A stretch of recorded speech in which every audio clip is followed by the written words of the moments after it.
How you doing, everybody? It's your boy Wardy, and as you can see, we're back at it talking about the Amazons. And folks, we have a really important discussion to get into because while the writing's been on the wall for a little bit, we have seen recent reports that do indicate the unfortunate situation here regarding the New York Mets and how two top players, the best players available, both the free agent and trade market alike, and Shohei Ohtani and Juan Soto, while they were long rumored to be heavily considered by the New York Mets, now they find themselves in a situation where neither are landing in Queens for multiple reasons, most likely. And we're going to just jump right to the chase, get into these latest reports. Let me know your initial reactions, whether you're frustrated, whether you're happy, whether you're indifferent, however you're feeling, down below in the comments, and make sure to smash that like and subscribe button for your boy. It's always greatly appreciated. But the reports here, as you see, stem left to right. You have Andy Martino of SNY over the past 24 hours or so stating the following: the Mets have not been engaged in trade talks for Juan Soto, Tyler Glasnow, just about any other player that would cost significant prospect capital in a deal, but specifically rentals, and that's something that I would like to make clear. Then as we go to the right, this is the latest article from Jeff Passan. When speaking on Shohei Ohtani in the latest, he notes that the Rangers, Red Sox, and Mets, who were all initially in the group of suitors for Ohtani,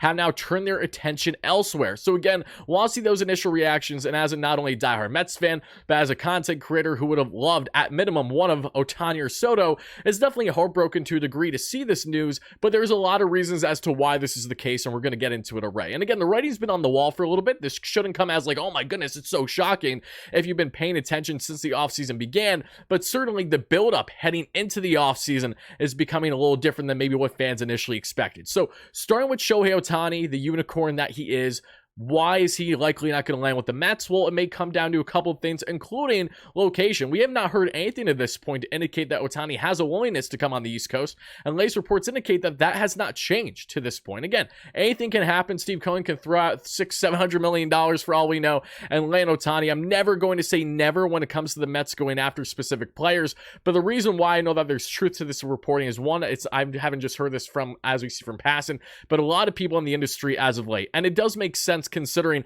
one, Ohtani, if he doesn't have interest in being on the East Coast, and the money will not be the factor there, and two, this is a Mets team that still has 10 roster spots to fill. They just revamped their front office again. They just revamped their coaching staff.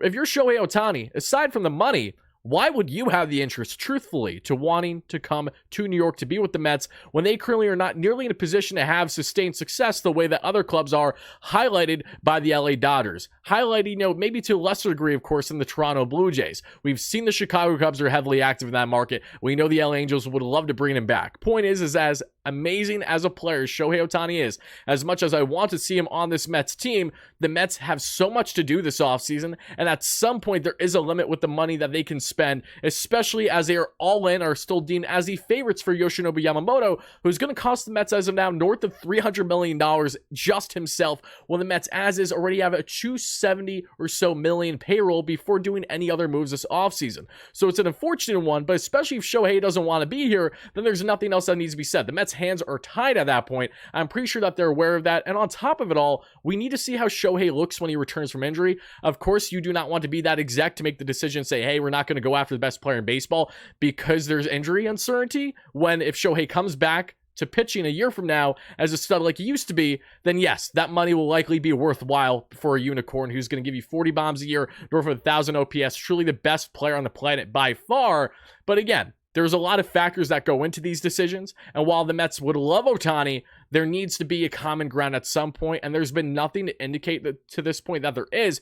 So barring any changes, this is the initial belief. The Mets are not going to land Shohei Ohtani this offseason until we find out something different, as this market is heating up oh so fast. And again, I completely understand the argument saying, hey, doesn't matter, regardless on if he say profiles best as just a DH and doesn't even pitch going forward, he's still going to be the best hitter in baseball. You could rightfully argue he's still going to be worth that money. I understand the arguments. Trust me, the last thing you want is to be a big market organization and eliminating almost early before a decision is made on not landing, or at least not going all in anymore, for the top prize out there in the free agent market. Completely understand the pros and cons of that situation. I hear you guys completely. Now let's get into Juan Soto. Soto is another one where we've seen the writing on the wall for a while. We just did our latest Bridging the Gap live podcast yesterday, myself and Patrick Hennessy, discussing all things in Mets and Yankees land. So if you guys enjoy that content, make sure to check it out. And the Yanks look like the favorite right now for Soto. That has not changed. And these reports are not all that shocking. The Mets have been trying their best to build the farm to their ability over the past couple years, and they don't want to cough it all up, especially for a guy that's still guaranteed to hit the free agent market.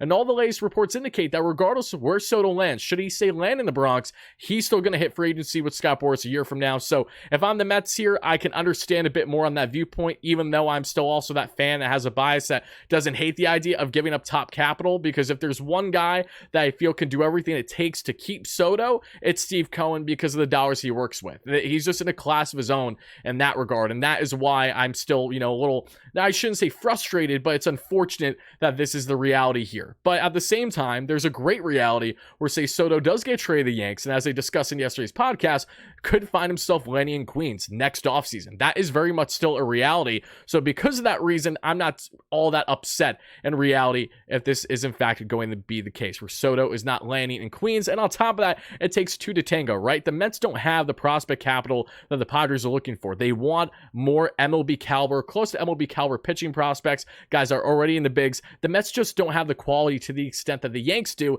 On top of that, the Yanks have some younger talent with higher upside to a degree than what the Mets can offer, especially if they do end up partying with, say, a Jason Dominguez, which I know Yankees fans don't want to happen, but of course Padres, aside from looking for guys in areas of need, you also want to make sure that you acquire the top talents available, and Dominguez makes a lot of sense for the Padres if you're just viewing it on paper. Top prospects to land for Juan Soto and itself. So understanding both these things completely. Ohtani, the unfortunate thing is that unless there's opt-outs, this will probably be the last chance the Mets have to acquire some of his caliber, versus Soto, who again is going to be hitting the market a year from now, more than likely, regardless on where he lands this offseason. So Mets fans, whoever you're a fan of, I want to know your initial reactions down below to the news that it looks like that the Mets are already out on these two top dogs this offseason, as their focus is entirely not only the pitching market and Yoshinobu Yamamoto, Jordan Montgomery, Shota Imanaga, but plenty others. And offensively, they're certainly going to get creative in both the trade and free agent market. A lot is to come for the Mets as winter meetings begin this Sunday, and we'll be covering everything to an absolute T on the channel. The Mets already have had some lower depth moves,